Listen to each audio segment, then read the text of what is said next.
So we're at Joyce's home. Thank you so much for letting me come out here today. It's a pleasure, Lisa, to have you.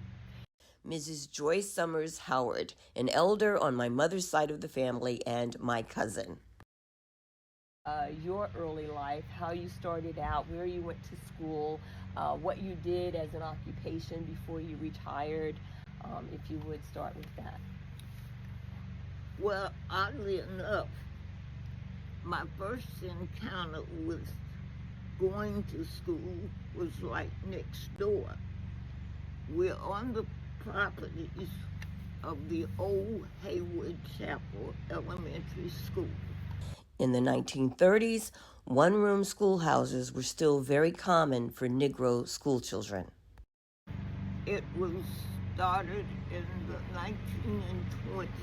The 1920s. And an apparent gap between the Freedmen money and Rosenwald funding. 1820s. Now, we got our emancipation in 1865. So what was education like before you got, this one-room schoolhouse in 1920? Well, it was, believe it or not, it had just began education for blacks. Mm-hmm. It was kind of hit and miss. Yeah, was just beginning to flourish. Mm-hmm. They had trouble funding Mm-hmm. for the blacks. Mm-hmm. And for this particular area, which was basically farming, the people, and when I say the people, I'm referring to us as a people. As a people. We were once a community. I love that. Yes. We weren't too gun-ho ourselves about it, because being farmers, we needed the hands of our children to help us with the crops. Produce our crops. Mm-hmm.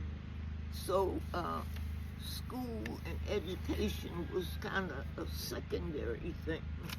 That I was only at Haywood for 1 year because I was 5 and I was to start school the following year. But because we live within the city, I could not go to a county school. I would have to go to a city school. Mm-hmm. So I was only at Haywood for a year, but it was a very good. In our next episode, join me and Joyce for her Morningside years. My name's Lisa Moser. I'm asking you to help save Black history.